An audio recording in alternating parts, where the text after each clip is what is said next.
That's good. Oops. So I was just going to do a little brief introduction. Lindsay Kosh Kerrigan, I think I got Gosh, it. Koshgarian. So she is the program director for the National Priorities Project. And it's the only organization in the country that is really with years of experience of making the federal budget really accessible to and relevant to ordinary citizens. And she is an expert in the areas of military spending, defense spending, costs of war, federal budget data, discretionary federal budget priorities, and the federal budget processes. So I thought that she would be the perfect person to follow up after our last film and help us to understand how that relates to the imbalance in the budget relates to what's going on within our state and helping us understand how we might be able to better meet the needs and provide real security for people. Because I really do believe that real security comes through having the reassurance of housing and food, etc. So you can take it away, Lindsay. Thank you. Thank you. Thank you for having me. And I'm glad to see some of you here today. And I know it was a little bit of an ordeal getting in, so I appreciate your persistence in being here. And I know it's also, I heard there, just like it is here, I'm in Western Massachusetts, one of the first beautiful spring days. So I also appreciate you taking the time to be here to talk about the war budget and how it's stealing from other programs and needs that we have in our communities in Maine and everywhere around the country. And that's what I'm here to talk about today. Um, so I'm going to share some slides, and can you see that? Yep. Yep. Right. So we, it has been noted by various experts, are on track in a very few short years to hit $1 trillion military and war budget. Now, most of us don't deal with trillions of dollars every day, so that's a little bit of a little amorphous, but we know it's a very big number. And I'm going to talk a little bit more about what that means and how close we are and how we got here and what we could be funding with that money instead. So first of all, we all remember it was just a short time ago, just back in the fall and winter of 2021, when President Biden was pushing his Build Back Better plan. And it included all sorts of things that would have made lives better for people living in this country, and things that many other wealthy countries already have, things like affordable childcare um, and early education, things like assistance for seniors in paying for hearing aids and all kinds of things. And where we landed with that ultimately, some of it did ultimately pass as part of the in what was called the Inflation Reduction Act, but it was a relatively small part of it. But where we landed with it was there was one senator who said that it was too expensive to do these things, that as a country, the United States couldn't afford to pay for things like childcare, like clean energy, like all the things that we know we need to actually make life in this country better. And that's, that was one senator. That's the story of what happened with that. But it's something that we hear again and again. We hear about the debt, and we hear about how we can't afford to spend more government money. But the truth is, we're already spending so much government money. And the problem isn't that we can't afford to spend it. The problem is what we're spending it on. So another thing that happened right about the same time was that in August of 2021, the United States pulled our last troops out of Afghanistan. And this, of course, was a war that went on 20 years. It was the United States' longest active war ever. And at the end of that war, we pulled our last troops out of Afghanistan after having spent trillions of dollars and left the war. And it was the first end of a war on record in US history where we ended a war and found no peace dividend. That is, there was no money that was saved. The Pentagon budget did not go down at all as a result of ending our longest war. And that's because they found other things to do with that money. So there was both an opportunity to cut Pentagon spending because of the end of the war and a great need to spend in other places that we were told we couldn't afford. And these things were happening at the same time. And that's still where we are right now. So here I have a graph that shows military spending for approximately the last 50 years. And it shows there are peaks and valleys of military spending. There was a big peak in the 80s during the Reagan era. The next big peak, then it went down for quite considerably during the 90s. The next big peak was after the 9/11 wars, and in the late aughts, there was a big peak where we were at war in Afghanistan, we were in war in Iraq, and military spending went very high again and reached levels of close to $1 trillion, almost $900 billion adjusted for inflation. Then it went down again. We stopped the surges in Iraq and Afghanistan. We pulled back a bit from those wars. We ended most of our military operations in Iraq, although there are still some ongoing. And spending went down a bit, although it was still, even at that point, higher than it had been under Ronald Reagan. So it's never gone back down. And obviously that was an elevated level too. So it's never gone back down. But now we're at a point where we're right back up to the height of where we were at the peak of the 9/11 wars, even though those wars have ended and the US is not involved in any other major wars. Now, people may ask, what about Ukraine? We are not spending nearly as much on military aid for Ukraine as we did for the post 9/11 wars. So that's not the explanation for the spending. That's just, the numbers simply just don't add up.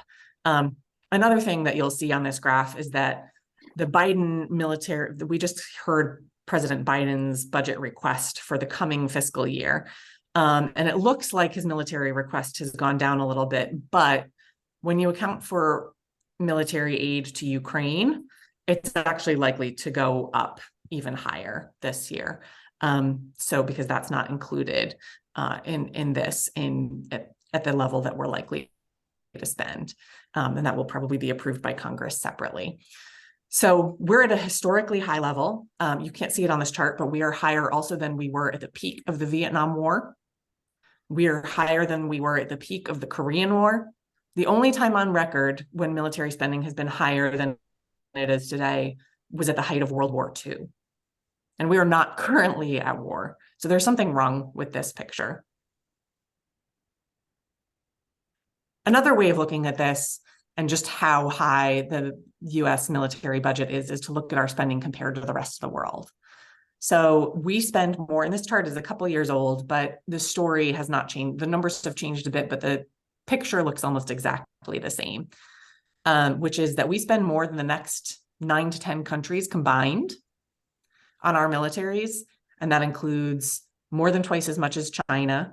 Our last data point was that we were spending 12 times as much as Russia. So we're outspending our adversaries by big margins, and we're spending more than everyone else in the world.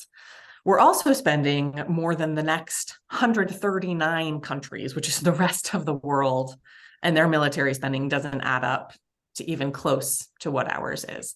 So we are putting by far the most resources into the military in the entire world. And we're also the world's arms exporter. We are arming the entire world. Many of these countries are purchasing arms from us.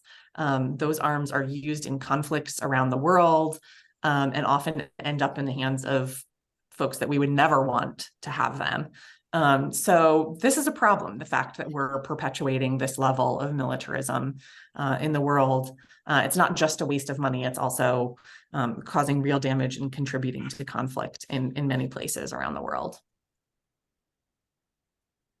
And this is a map that shows places where, according to the Cost of War Project at Brown University, the US has been involved in recent years in counterterrorism operations. So you can see it's all over Africa, it's all over the Middle East, it's in much of Southeast Asia, all over the place into Europe. And this includes things like training other military forces, which sometimes extends into our own military forces getting involved, which has happened a couple of times in recent years. It includes military exercises where the US is doing training of our own or other practice for involvement in conflict in these places. It includes US troops in actual combat in at least 12 different countries, and air and drone strikes in at least 7 countries. So the money that we're paying for the Pentagon is actively contributing to conflict and deaths in many, many countries around the world.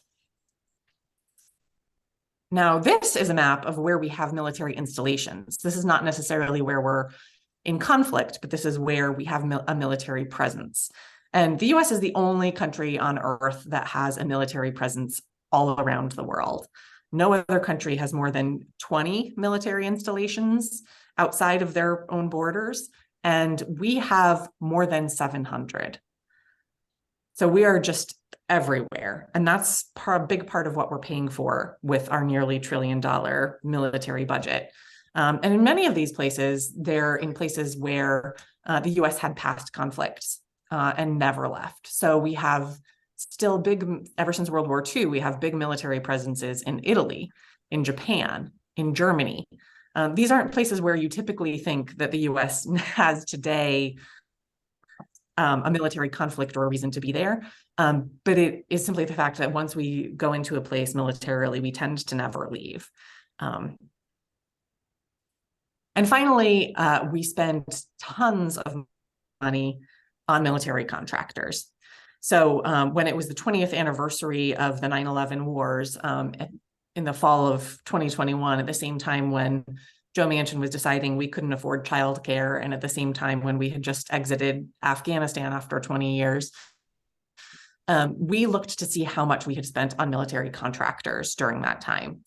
And over the 20 years of the first 20 years of the war on terror, the United States spent $7 trillion on military contractors. And those military contractors saw their stock values increase far more than the rest of the stock market. So there was a big profit happening, and there was a lot of the people who won, the people who gained from this were the military contractors who saw their stock values rise. And that $7 trillion would have been enough money if we had spent it in another way, would have been enough money to more than cover a complete conversion of the United States electric grid to renewable energy. So, but we didn't do that. Instead, we took this path and spent $7 trillion on Pentagon contractors. So this is our federal budget. This is where we spend our money. The federal budget this year, which is fiscal year 2023, is about $6.6 trillion. So that's less than we spent on contractors for 20 years. And the biggest portions of it go to Social Security, Medicare and Medicaid. And those together account for more than half, almost 2/3 of our federal budget altogether. So that's quite a lot of money. Those are expensive programs. They're also programs that benefit so many people. All of us, if we live long enough, almost all of us will benefit from Social Security and Medicare. Medicaid pays for health insurance for millions of people. So these are very worthwhile programs, but it's also worth noting, and I know that some of your focuses in this as a part of the series were on things like housing and food and the opioid crisis. And those programs don't directly address most of those things. Even though Social Security is, a huge poverty reducer for seniors, it doesn't reduce poverty for people who don't get it. And so all of the programs that can help with poverty, help with affordable housing, help with food costs, those all fall outside of that. And that's significant because of how our budgeting is done in the federal government. And it gets much harder to secure money for those things. And it gets much harder the more we spend on the military. So here is a picture of our discretionary budget. Now, that just means this is the portion of money that Congress allocates every year during its budget process. And that's about $1.8 trillion. And when you look at this, you can see that more than half of it goes to the military. That includes the Department of Defense. It includes nuclear weapons, which are part of the Department of Energy. It includes some military retirement programs, and it includes foreign military aid. So aid that we're giving to other countries, including some of our aid to Ukraine over this past year. But as I said, that's not a major contributor. So this chart, even though in 2023, we gave relatively lots of military aid to Ukraine, this chart looks the same as it always does. It's always more than half of this budget that goes to the military. And what that means is that less than half is available for everything else that has to squeeze into this pie. And that includes everything from veterans benefits, which is the next biggest piece, to housing programs and community programs, which includes things like Head Start and childcare. It includes our public health spending. So the CDC budget has to squeeze into the little portion of this that is health. So all of these things have to squeeze into the other half of this pie. But it's actually even a bit worse than that, because I'm going to show you one more pie chart. I have 3 pie charts. This is the last one. This one shows what our federal government considers to be security versus other spending in our federal budget. And I want to tell you what the definition of security is that they use. And security, you'll see, is in quotes here, because see if their definition matches your definition. So according to the federal government, security equals the military, the Department of Homeland Security, which includes things like deportations of immigrants, border patrol, border security, those things, Veterans Affairs, and this says except medical, but I actually did include medical here, nuclear weapons, intelligence, the CIA and all of those, confidential, top secret things that our government does, and foreign relations. That's security, according to our government. What's not security, according to our federal government, is everything else. That includes housing and shelter, homelessness programs. It includes public health, not security, according to our federal government definition. It includes public education, not security, according to our federal government. It includes community investments like childcare and infrastructure, not security, according to our federal government.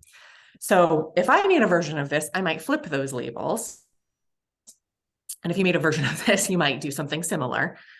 Certainly, it wouldn't match up to these categories. But as you can see, 66% of the discretionary budget of the 1.8 trillion that Congress allocated last year went to what they call security.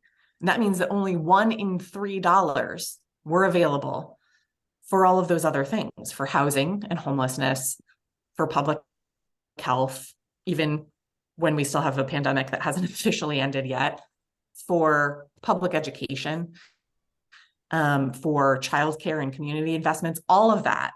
And that includes our mental health program and substance abuse programs. All of that has to squeeze into that $1 in $3 of the discretionary portion of the federal budget. So there's not a lot of money to go around when you give so much to security.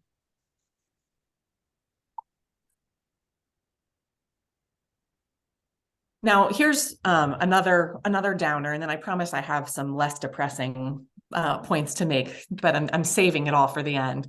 The other thing is that, so we just heard President Biden's budget request, and current Pentagon and military spending for fiscal year 2023, which is the year we're in, is at about 858 billion, not including aid for Ukraine. Biden's request for the next fiscal year is 886 billion, so it's an almost $30 billion increase. Now, the problem is that the way Congress operates, that will, in all likelihood, be the absolute bare minimum that they will fund the Pentagon and military. What we've seen in recent years is that, especially when there's a Democratic president, Congress funds the Pentagon and military at a higher level than the president requests. So, for example, last year we saw the House of Representatives add $37 billion to the president's requested level. The Senate added $45 billion to the president's requested level, and the Senate won out. So we ended up with a final Pentagon and military budget that was about $45 billion higher than what the president had requested. So if we're looking at that same picture again this year, we would end up with Pentagon and military spending that was well over $900 billion for the next fiscal year. So it's important to understand why they say they want more, so that we can effectively argue against it. So I have a few points here. One is inflation, and we don't really know how much that's going to continue to be an issue because we don't know exactly where inflation is headed, but it's been a big issue recently. And so I'm going to start with that. Another one is China. This is the one that actually inside Washington you hear the most about. So it's an important one for us to think about. Then there's Russia, which we all understand. The Russian invasion of Ukraine is a real problem that the United States does need to deal with. But we can talk about why that's not a reason to spend more on the Pentagon and military. And finally is jobs. And we can talk about why that's not a good reason. So first, inflation. Inflation is a real problem for people living in this country. You know, lots of people have had trouble affording food and gas and bills. But it's not a real problem for the Pentagon because the Pentagon doesn't buy the same things that the average person does. And Heidi Peltier, the Costs of War Project at Brown University, did some research last year to show that rising rates of inflation should not be a reason to increase the Department of Defense budget because they consume different resources from the rest of the economy. They're not experiencing the same rates of inflation that the rest of us are, and they have different available strategies to deal with things like fluctuations in energy prices.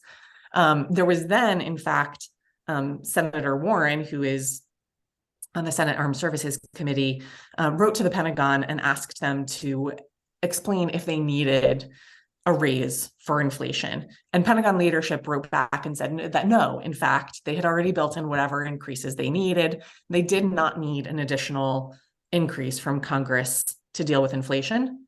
Congress gave them one anyway. Another reason, besides that the Pentagon itself says that they don't need additional money for inflation, is the way that they're using our money. We need to look at that before we just agreed, okay, things are more expensive, we'll give you more money. We need to say, are you using the money we're giving you well? And they're not. I already talked about over 20 years, we gave them $7 trillion for contractors. There was also the fact that in the early months of the pandemic, the Pentagon got taxpayer money, and why the Pentagon got it is a whole story, but they got $1 billion in taxpayer money that was supposed to be for things like masks and testing during the pandemic. This was in 2020. It was found that instead of using that money for the intended pandemic-related purposes, that they used it to make jet engine parts and body armor. So they are not being responsible with the money that we're giving them, and we should not be giving them more just because they can cry inflation. Now, the next reason they say they need more money, or that some would say they need more money, is to counter Russia. And the Russian invasion of Ukraine is a terrible thing. It's very serious. The war shows no signs of ending, and there's a lot that the United States can and should be doing to help bring that situation to an acceptable closure. But one of those things is not just spending more on our military. So this chart shows the amount that the US has spent on our military versus Russia, and this is in 2021, but it hasn't changed substantially. We are still outspending Russia by many times. So in this chart, you can see the US outspends Russia by more than 12-1 on our military. If you combine the US with NATO allies, we outspend Russia by more than 18-1. So there's no equality in military spending or military capacity between the US and our allies and Russia. And so we don't need to be spending more to counter Russia.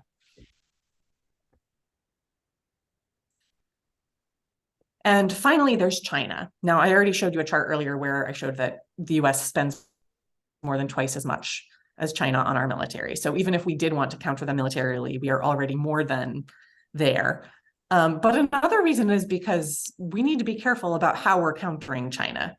The US actually needs China and we need cooperation with China on things like future pandemics, the current pandemic, and climate change. And the more we counter them militarily and the more we degrade that relationship by sending signals that we are only interested in them as an adversary, the more damage we do to potential collaboration. And China has also many issues, human rights abuses, all kinds of problems, again, but we still need to work with them on climate change. Climate change is an existential threat to humankind. We cannot afford to say that we won't work with China.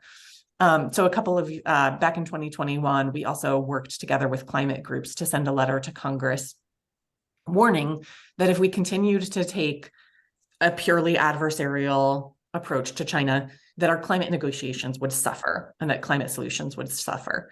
And the same argument could be made about pandemic solutions or any number of other solutions. The global South is facing huge suffering. Look, we saw flooding in Pakistan this past year that displaced millions of people and cost, we don't know how many lives. And it was terrible. And the US and China are both in positions to be helping countries like that. And we need to work together with them to help provide solutions for around the world instead of just building a rivalry. We can't afford a 21st century Cold War. So that's another reason why we do not need to spend more money to counter China. And finally, the last major reason we hear why we need to spend more on the military is jobs. Now, a lot of communities consider military spending and spending on military contractors to be jobs programs for their communities. People get jobs at shipyards, people get jobs at manufacturing plants for jet engines or what have you. And this is an actual the picture of a magazine ad for the F-35, which is the jet fighter made by Lockheed Martin. And you can see the ad isn't about our security militarily. It's not about the fact that we need this plane or whether this plane is a good thing for our military or for the world. It says security and jobs for decades to come. And that's their promise. And that's the promise that they make the contractors make very openly to members of Congress, is that if you give us this money, there will be jobs in your district. And the F-35 jet fighter is a program that has had many problems. F-35s have spontaneously caught fire at least 3 times. It is a program that has been plagued by that and many other technical problems. But Lockheed Martin, the maker of the F-35, sprinkles jobs around more than 300 congressional districts. So they have lots of support in Congress. So this is another reason why it's so hard to cut military spending. But the argument there is that we know that if we spent that same money on other things, we could create more good jobs. So this chart is it's a bit busy, but what you can see is the number of jobs across a variety of industries that can be created with military spending, and that's in blue. And then the black bars above that are the additional number of jobs that could be created in that industry with the same amount of spending. So for example, if you spent the same amount of money in primary and secondary education, that's the highest bar there, you could create more than twice as many jobs as you can with military spending. And we need those jobs. We need teachers. Schools need teachers. Healthcare is another one. We could create far more jobs in healthcare with the same expenditure as we do with military spending. So the jobs argument is a misdirection. And every time we hear it, we need to point out that we know that we could create more better jobs in our communities for the same amount of money if we spent it on renewable energy, if we spent it on infrastructure, if we spent it on healthcare, if we spent it on education, whether it's higher education or K-12 education. All of those are better ways to create jobs for the same amount of money. And they're jobs that our community needs. My community needs teachers. The United States has a terrible nursing shortage that is only getting worse. We need to create these jobs.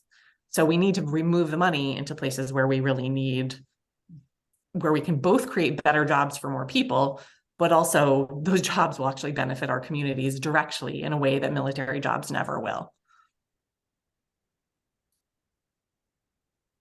So finally, this is where we get to talking about trade-offs, about it's not just spending less on the military, it's what it then enables us to do. If we spend less on the military, we can spend more on food programs. If we spend less on the military, we can spend more on affordable housing programs. If we spend less on the military, we can spend more on renewable energy programs. I mentioned that for the trillions we've spent on war over the last years, we could have a fully renewable energy grid by now. That's something we're still years away from. But imagine if we started now and spent trillions on that instead of on the military or military contractors. In 20 years from now, we could be in a much better place. So here's the part where there's hope. I've talked a lot about Congress and Congress not being particularly helpful in raising military spending and being interested in job creation by the military, but we also have champions in Congress. So just in February, Representative Barbara Lee and Representative Mark Pocan reintroduced the People Over Pentagon Act. And this is a bill that would cut $100 billion from the Pentagon in order for it to be spent on other needs. And here's a list of 7 different things that we could do with that $100 billion. And there are choices that we could make. You know, we could hire more elementary school teachers. We could hire more nurses. We could send every household in the United States a $700 check, which many families would use. We saw during the pandemic, and pandemic aid has now almost completely ended. We saw people using pandemic aid to pay their basic bills. We saw people using those checks that came through the expanded child tax credit, through the different stimulus checks that we got. People were using that money to pay for things like food, to pay for things like their rent, to pay basic needs. And so we could send people money to do that again. So there's so many different ways that we could use this money. And we have now this People Over Pentagon Act. It is right now in the process of gaining co-sponsors. So one thing you can do is ask your representative to co-sponsor the People Over Pentagon Act. That's a way of supporting this cause. It has gained some notable co-sponsors already, and is in the process of gaining more. So this is one way that we can fight back, and there are members of Congress that are working against higher and higher military budgets all the time. Another thing you can do, and you can take, is you can use some of the resources at our website, nationalpriorities.org, that specifically give you numbers to talk about how spending on the military compares to spending on these other priorities. So here I have something we do every year, and we'll have a new one out in just the next few weeks, is a tax receipt. We put this out every year around tax time. And as you can see here, people in the United States spend a lot of money on the military. So you can actually get this customized either for your own taxes that you paid. If you have your tax return, you can look up how much you paid in taxes and you can customize it for your own personal tax receipt. But there's also an average by state. So this is for the average Maine taxpayer. How much did they pay for all these different things? The average Maine taxpayer, for example, paid almost $650 for military contractors. Can you imagine if you gave that $650 back to a lot of households, to a household that was struggling with food insecurity or rent? By comparison, the average Maine taxpayer only paid $43 for school lunch and other food programs that help combat food insecurity. And I know that at my children's elementary school, school lunch used to had a small cost, but it had a cost, and kids could qualify into the free or reduced lunch program just like they could anywhere around the country. But during the pandemic, lunch became free for all children. And so that meant families didn't have to apply to qualify for free or reduced lunch. And there are many families that fall through the cracks through just missing the application process, or not having the documentation they need or other things like that. It became free for all children. That also took away the stigma of having a free and reduced lunch, which is an issue for a lot of children. So there are so many ways that this made life better for children who are facing food insecurity. And we're not paying that much money for it. You can also see on this tax receipt that the average Maine taxpayer only paid $5.40 for homelessness programs. $5. Can you imagine if you ask most people, would you be willing to spend $5 to fight homelessness? Most people would say yes, I think. If you ask people, would you double that and spend $10? Most of them would still say yes. So there's a lot of room here for improvement. And I think once people realize just how little they're paying for some of these things, it can really help to persuade people that we need to have different priorities.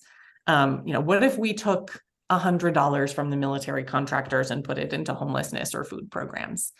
A lot of people support that. And we know we have polling that shows that most Americans support taking money from the Pentagon and putting it into other things. So this is a resource you can use, if you're writing a letter to the editor, or if you're doing a lobby visit to your member of Congress, or if you're talking to your neighbors, or if you're posting on social media, on Facebook or something. These are numbers you can use to help educate people about where their tax dollars are going, and how we can change that.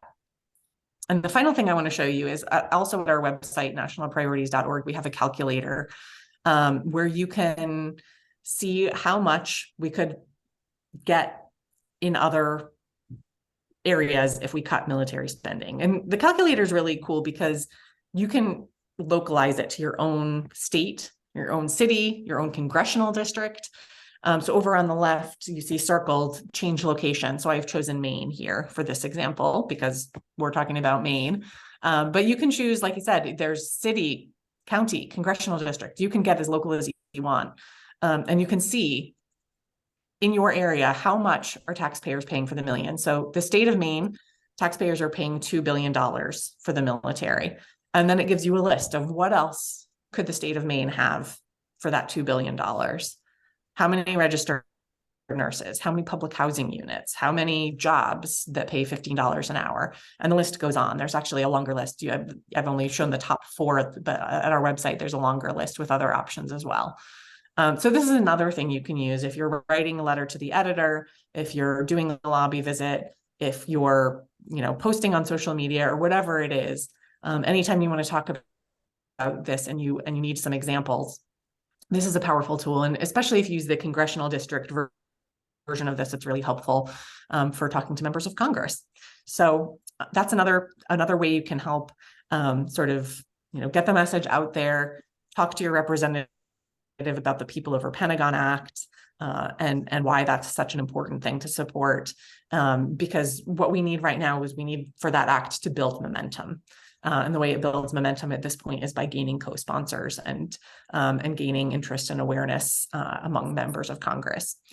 We're very appreciative that there are members of Congress who are co-sponsoring that and who are supporting it.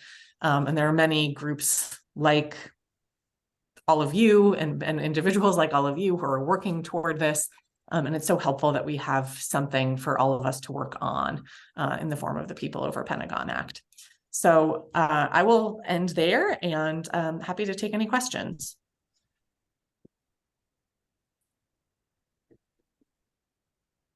I have questions. Can you hear me? Yes. One question I have is the Pentagon has refused to be audited. How do they get away with that? Yes. So here's the story for anyone who's not familiar, or just for all of us to have the same story. Back in the early 90s, Congress passed a law that said that major government agencies had to pass a financial audit. The Pentagon did not even complete an audit for about more than 25 years after that. At that point, every other major agency had both completed and passed an audit, a fiscal audit. The Pentagon now has completed, I believe, 5 audits over the last 5 years, but they have not passed a single one yet. They are far from passing. And so your question is, how can they get away with that? The answer is because Congress lets them. There have been attempts in Congress. There have been proposals to do things like cut the Pentagon budget by 1%, just a little slap on the hand if they can't pass an audit. There have been proposals for things like that. Congress has not taken any of them up. But it is a travesty that the Pentagon essentially isn't able to say where its money is going. And especially when you think about the fact that it is, by far the biggest agency in the federal discretionary budget, that all of the other agencies have passed multiple audits. It really is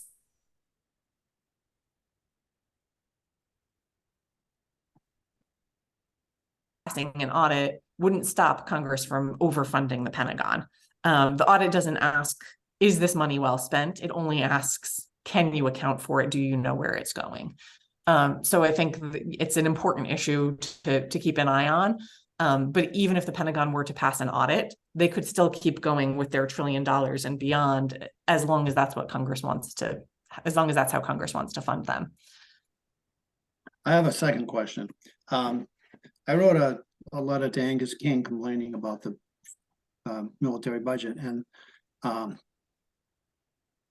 and he wrote back and he cited this statistic that the military budget had gone down as a percentage of GDP. And I thought that was some kind of a on me, but I didn't, no one ever talked about that before. I'd seen the big pie, 50% of the pie thing. Yeah. But then I looked at how much they spend on international affairs, and it's like for military, it's still close to 4% of GDP, and foreign international affairs is like 0.2%. Yeah. So this is a favorite, actually, it's specifically a favorite conservative talking point. And I won't say whether, where Angus King got it from, but there's a couple problems with it. One is that the idea that Pentagon spending should bear any relationship to GDP. GDP is the size of our economy.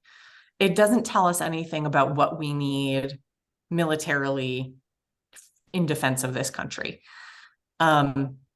That is much more about, where are our borders? Are there adversaries near our borders? Are they, what are geopolitics? What are other countries doing? The United States has no adversaries near our borders. We have no direct military threats. So those things are what's really relevant to what our military spending should be, not the size of our economy. There's no relationship between the size of the economy means, how many people are working and how much are they working and how much are they producing. There's nothing that says when that gets bigger, we also need a bigger military. That relationship just doesn't make sense. That's not what the military is for. It's not supposed to be a certain part of our economy. So one way to push back is to simply just say that, to say, these two things aren't connected. Another thing to know is that you may have heard also, back when Trump was president, he complained about other NATO countries not spending enough on their militaries. And for even before him, there was a push to get NATO countries to spend 2% of their GDP on their militaries. So there's a complete different standard. On the one hand, most NATO countries, this is changing now a bit with the Russian invasion of Ukraine, and it's changing in the wrong direction. But many NATO countries have spent less than 2% of their economies on their militaries. Meanwhile, as you said, we're well above 3% of our economy on our military. So why is there such a double standard? Why should we be 4% when other people should be 2%? It really just comes back to the ridiculousness of using GDP as a measure for military spending in the first place. That's not how it should be decided. And the folks who use that as a talking point are organizations like the Heritage Foundation that have never seen a military budget high enough, that in many cases are funded directly by military contractors. So that's important to point out too. And there's, I don't have a lot of the exact findings at my fingertips, but there's a terrific study by Benjamin Friedman, who's now at the Quincy Institute, on which national think tanks are funded by the military industrial complex. And it's a lot of them. And a lot of these findings and a lot of these claims about what percent of GDP, they're real boosters of the 4% of GDP target for military spending. And it's completely tied up with the fact that they are funded directly by military contractors.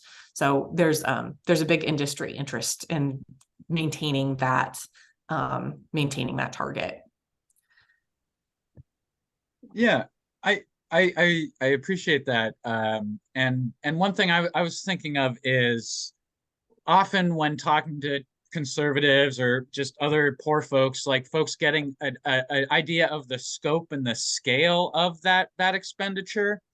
And also, I guess I'm thinking of, people, when it comes to, they talk about balancing the budget, and they talk about the federal budget like it's a household family budget, and needing to not spend more than you use. But they only ever tend to talk about that when they're talking about, helpful programs. But I guess, is there anything that you could offer to help us contextualize some of that, either proportionality, or just talking with, I guess, poor folks and other folks, that are trying to kind of get that sense of how outsized it is, and how inappropriately sized it is. Yeah, you were kind of getting towards that, but just, I guess, putting some of that, like pushing back against that household budget argument, and just thinking about how to frame it when we're talking with people that they're looking at their $1,000-$1,400 for their whole month, so I guess think some of those framing questions. Yeah, I mean, so this is a bit of a tricky one. It's true, people relate to it as a household budget, but on the other hand, a lot, people who are lucky enough to mostly have mortgages, that's borrowing. And you don't say, no, I can't possibly do that I need to balance my budget, I can't borrow money. And so the federal government is actually, it's difficult because the federal government is not the same as a household budget for lots of reasons. And there are a lot of people who get very interested in economic theory of that, and there's a lot to debate there. But even if you go with the household budget analogy, people still borrow money for things like a mortgage. Some people might borrow money to buy a car when they need a new car. People borrow money to go to school. I have 2 degrees. I wouldn't have any degrees if I couldn't have borrowed money. That's true for most people who have, a college degree or an associate's degree or any, there's a lot of borrowing money and it's worthwhile. So borrowing money has a bad name. Borrowing money is worth doing when it's for something worthwhile. This country is in need of a lot of infrastructure. We should go ahead and borrow the money to fix our broken bridges and electricity plants and make sure that we have a working infrastructure into the 21st century. That would be a responsible thing to do. So I think part of it is just, taking the bad name off of borrowing. And then if people are worried about, handing down debts to generations, it makes sense that a country would have a longer time span to pay off debt than a household would, doesn't it? I'm sorry.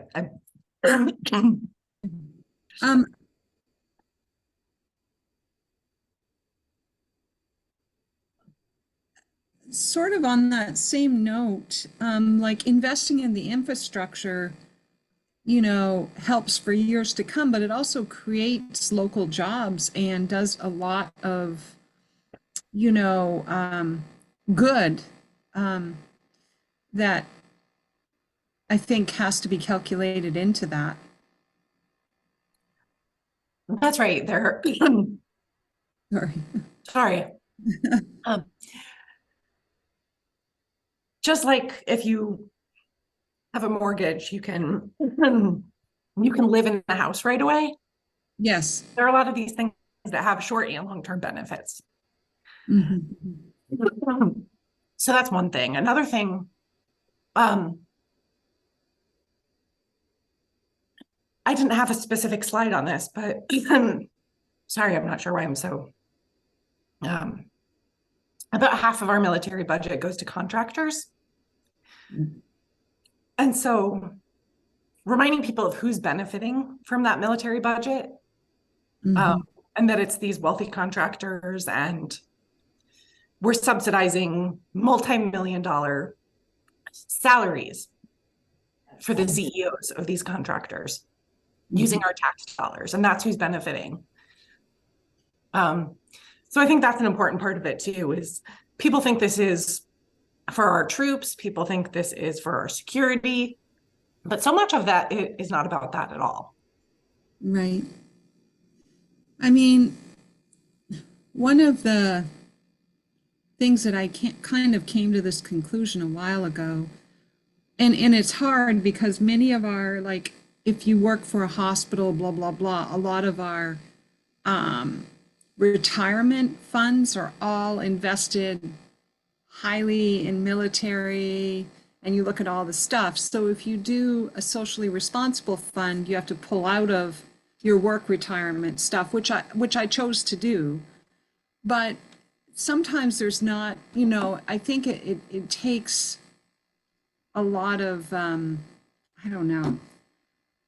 There's so much of it tied up in so many little areas of our lives that we don't even really notice it. Like, for example, I just get infuriated when I go to even like Lowe's. Why should I get a 10% discount if I'm military versus should I get a 10% if I'm work as a nurse? Like, I just feel like there's this whole military piece that it's just in our culture that we just accept. Yeah, and I think there are campaigns to get people to, divest retirement funds from the military, or from military contractors, and I think those are important and helpful. I also think if it's empowering to you to divest your own retirement from that, then I think it's a wonderful thing to do. Yeah. I also think for somebody who may not be able to take that step or ready to take that step, doesn't have enough other options or it's hard to navigate those things. A really great alternative step is just to tell the administrator of your program, hey, I wish there was an option to invest in a different way. And just being heard saying that is also a really great step. So even if you're not ready to take that step, yourself, there are lots of other alternatives. There are also campaigns, Code Pink in particular has a divest from the War Machine campaign that they run on different campuses in some different cities where they're trying to divest retirement accounts. So I think that's a terrific avenue for action for people who are able to participate in those things. Yeah. Larry, it looked like you had a question. Yeah, more of a comment. So a couple of things. One is, I haven't looked at the NPP site lately, but is there, one thing, is there information about people's psychological need for security and how strong that is? And then the other thing I want to mention is that about 11 or 12 years ago, myself and a few other people did a series of penny polls around the state. For people that don't know what a penny poll is, and we went either to voting booths on election day or to neutral locations, either a supermarket or post office. And we set up 10 jars with different categories of the federal budget, one of which was defense. We did not call it military, we called it defense. And we asked people to put pennies in those 10 jars. We had results of about between 3,000 and 3,500 people, because we did in every county, either on election day or geographically spread out. The results were that the defense got 6%, education got about 20, healthcare about 18, and other categories like housing and environment, got 10 or 12%, including veterans benefits, which we did a separate category for. Then two of us met with Susan Collins, our wonderful U.S. Senator, who basically ignored us and said, no, you can't, that's not important. So, or not important enough for Susan to make any real decision to change her attitude about the military budget. So to me, two things. One, people may have enough paranoia in their heads that they're not that they think they need a lot more security than they really do. And second of all, that the military contractors have bought pretty much everybody in Congress. Yeah, those are really good points. Thank you. And one other thing, I'm not Yeah. sure I ever sent those results to MPP. If I can dig them out and still have it in a form that hasn't is still usable, I'll send that to you. That would be great. Thank you. Yeah, so I think in response to that, your second point actually addresses your first point a little bit. People feel like they need security, but when you gave people a choice in your penny poll, they chose to fund education and healthcare and all of those things. And I think that's because people in their hearts, that is what they feel security is. Most of us in our daily lives, I know in my family, we probably talk about the Pentagon and war more than most because I'm there. But if we're talking about today, I was talking with my husband about our kids' summer camp. Like what can we sign them up for, and how can we make sure they're someplace safe and healthy and fun, and people are worried about their own lives. People are worried about where their kids are going to go to school. People are worried about how they're going to afford healthcare. People are worried about all sorts of things, and people understand those things as security. Those are the things that actually make us feel secure day to day. Most of us are not thinking about threats from China most of the time. So I think there's a real understanding of that. And our job is to remind people that do you want this kind of security that someone's telling you need against a threat from China that isn't even real, it doesn't even exist in your life? Or do you want the security that comes with being able to have secure housing and make sure you have enough food on the table and make sure you can pay your medical bills and make sure your kids have someplace safe to go? I think that's great. I think it comes back to that slide that you showed us with all the things and the definition of the government definition of security, or the Pentagon's definition of security, and their definition of non-security items, So yeah, and I think flipping that is really what most people would do. So yeah, And then I really hear your frustration about your meeting with Susan Collins. It can be very difficult to feel heard by senators and members of Congress. I think the important thing is to keep trying, that they keep hearing from you. And then, sometimes there is an opportunity when there's a vacant seat or something, and you can help get in there and try to make a difference that way.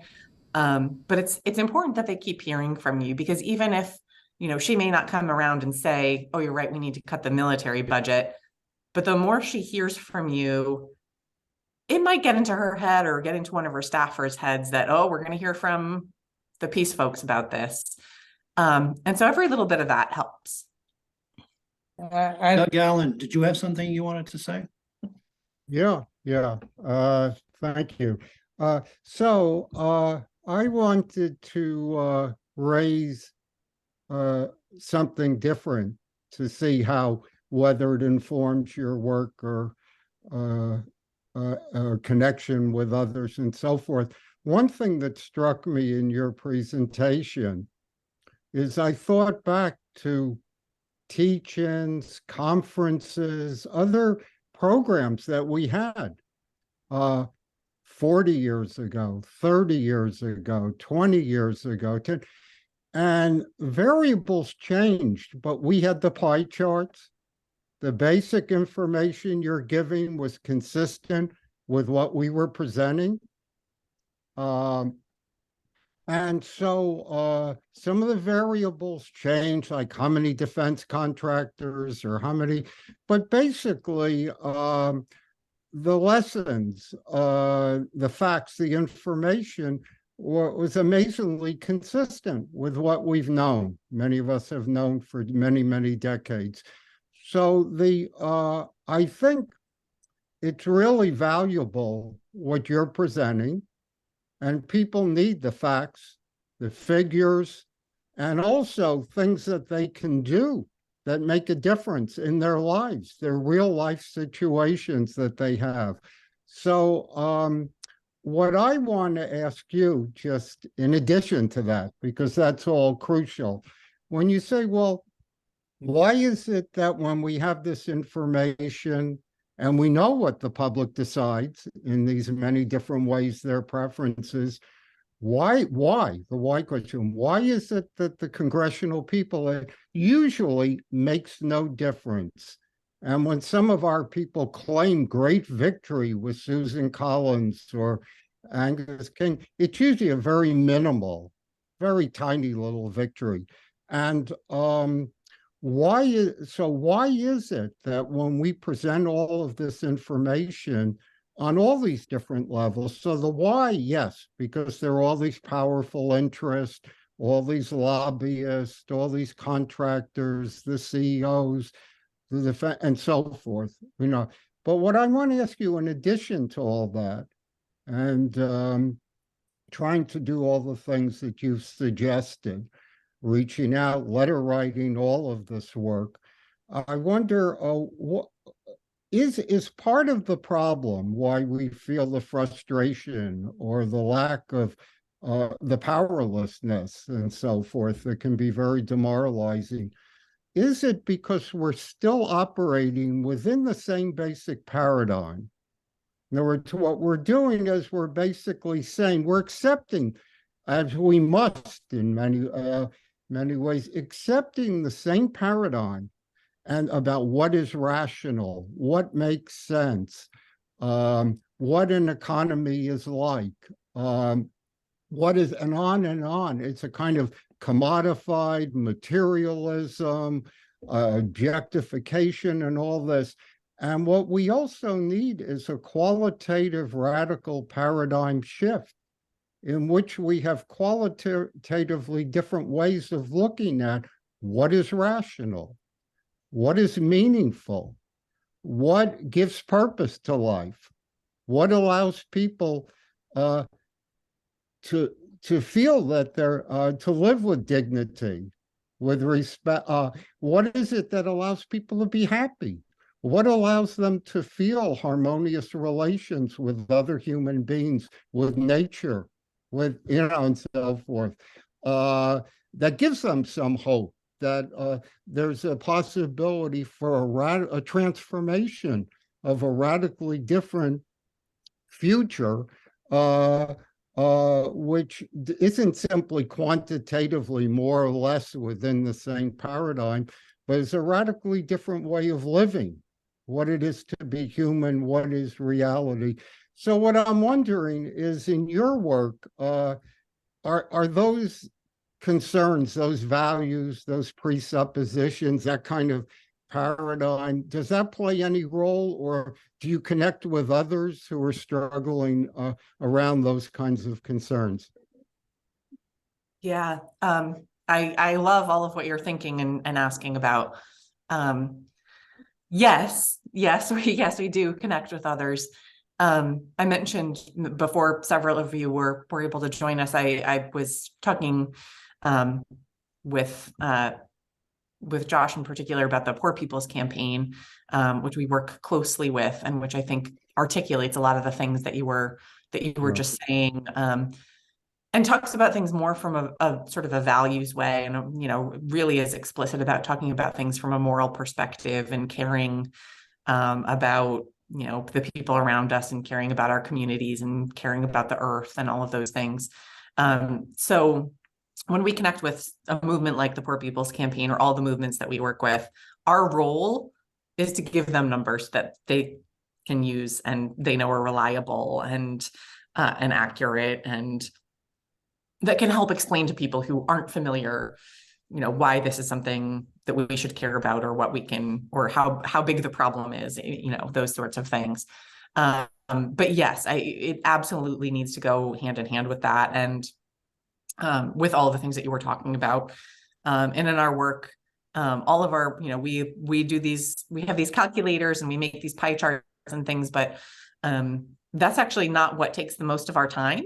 At National Priorities Project, what takes the most of our time is taking those things and then connecting them with movements who can use them, and very much believing that movements are how change is made, and it takes a long time, and it doesn't happen when you want it to happen. It doesn't happen on demand, but that's how that needs to happen. And so, for example, the last few years we've worked more and more with immigration allies, and connecting the militarization of the Pentagon and war to the militarization of our immigration system. And we are working with those folks who are, they're in communities, and they're demonstrating in Congress, and they're doing their own lobby visits, but it's a very different thing. And the way that we can make those movements successful is by helping them build their numbers, because what makes social movements successful is the sheer size. The way that we can counter the military-industrial complex, the way we can counter the inertia that we see in Congress, is just if there are enough of us. And so one thing that gives me hope is that, we know young people have a very different view of this. Your average, older American is not going to talk about colonialism or many of the other factors in American militarism, but young people are. And they see the U.S. role in the world very differently from the generations before them. But, whether it's because they grew up with the 9/11 wars, or whether it's because they're much more black and brown and less white than their older generations, or whatever the differences are, they see the U.S. very differently. And so I'm really hopeful that, between these emerging movements that we have, and the way that young people see militarism and the U.S. differently from their older peers. Obviously, folks here today are exceptions to that, but I think there's a lot of reason to think that we can build the kind of movement power that we need to actually have more than the tiny wins. Mhm. That was great. Good question, Doug, and good answer. Lots to think about. I had a couple of rather mundane questions about the People Over Pentagon Act. One is, do you know, has Jared Golden taken any position on that yet? I don't believe so. I have to say, I don't know the whole list off the top of my head, but it was introduced late in the last Congress and managed to gather about 20 co-sponsors before the Congress ended and we had to start over again. But so that means it's only, there were only about 20 members of Congress who have taken a position on it so far. There was a vote last year that was essentially the People Over Pentagon Act, but as an amendment. It was cutting $100 billion from the Pentagon budget, and it got about 50 votes, I think. And so we could take a look. You could take a look. I could give you that list, and you could take a look and see whether he was one of the votes. The other question is just I forget the numbers sometimes because the numbers are sort of on that old Everett Dirksen, a million here, a million there, and pretty soon you're talking real money, and I lose track. But what percentage of the Pentagon, if we're cutting 100 billion, what percentage of the Pentagon budget is that? Does that question make sense? Yeah, no, yeah, it makes a ton of sense. It's a moving target because it keeps right. In the time we've been the couple of years we've been talking about this, it's gone up by quite a bit. So it's actually the percentage is actually changing. But so the Pentagon portion of the Pentagon portion of the current proposal is about 840 billion. So that would be a 12% cut. And if I'm correct, I think on the National Priorities website, it explains how that could be done safely, like by eliminating certain, jets that are outdated or whatever and that aren't necessary. So, because I think sometimes people hear, cuts to the Pentagon and they're like, oh my God, we can't do that. But we can safely do that. And we, as concerned citizens, I feel like we're concerned about our security, which is a different type of security. Yeah. Which, Yeah, we have actually from a couple of years ago, a list of how you could cut as much as 350 billion from the Pentagon without compromising security. The People Over Pentagon campaign, which we're a part of, has a list of $250 billion worth of cuts that you can make. But maybe the most useful for talking to skeptics, the Congressional Budget Office did a report, I think it was 2021, that was 3 ways to make $100 billion in cuts to the Pentagon budget without changing our military strategy. So that if you're talking to a member of Congress, if you're talking to somebody who's a little more skeptical and is worried that this might harm our security, that Congressional Budget Office report is really useful. And I just wanted to make a comment. I had just finished reading this book, trying to make sense of the war in Ukraine. And, I was halfway through and I was like, all I could think is how crazy our budget and our priorities are and how messed up, our spending is. And I just was like, and I think I had shared the last paragraph of that book was really about how misaligned that we'll keep repeating our military endeavors without success if we just keep doing the same thing over and over and we keep spending more money and more resources and more of our bodies on it. And we really aren't any better off than what we were. In fact, we're worse according to the doomsday clock. So I'm like, yeah, I think it's time to shift priorities. And I'm glad that you were able to present a lot of really good ideas to us. And I feel like this was a very good presentation. Thank you so much. Yes, And thank you thanks very to all much. of you for taking your Sunday afternoon to do this. Any other questions from anybody or thoughts?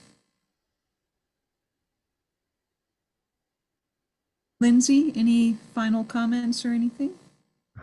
Yeah, I would just say, I know that, some of us have been at this for a long time and sometimes I kind of try to imagine forward, 30 or so years for myself, and where will we be, and what will we have gotten done?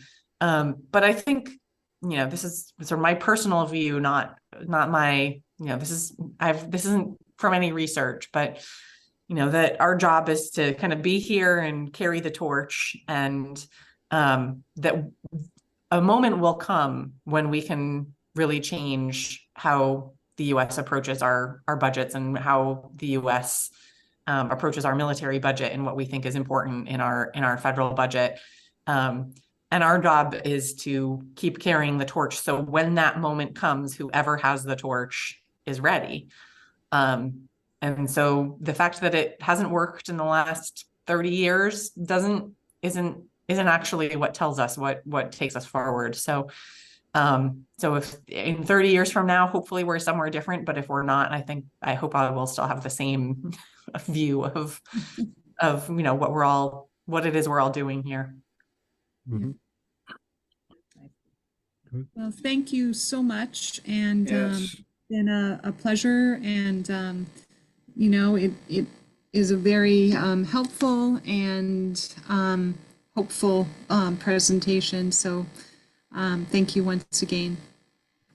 Thank you. Thank you. Thank you, Lindsay. Thank you. Thank you for all the logistics, Josh. Oh, Yes, Yeah. to Josh and Katrina, and I'm not sure who else was involved in helping make this happen, but I really appreciate it. It's been a great afternoon. Thank you. you. Thank you. All right. All right, I think we're ready to wrap up. All righty. Bye-bye.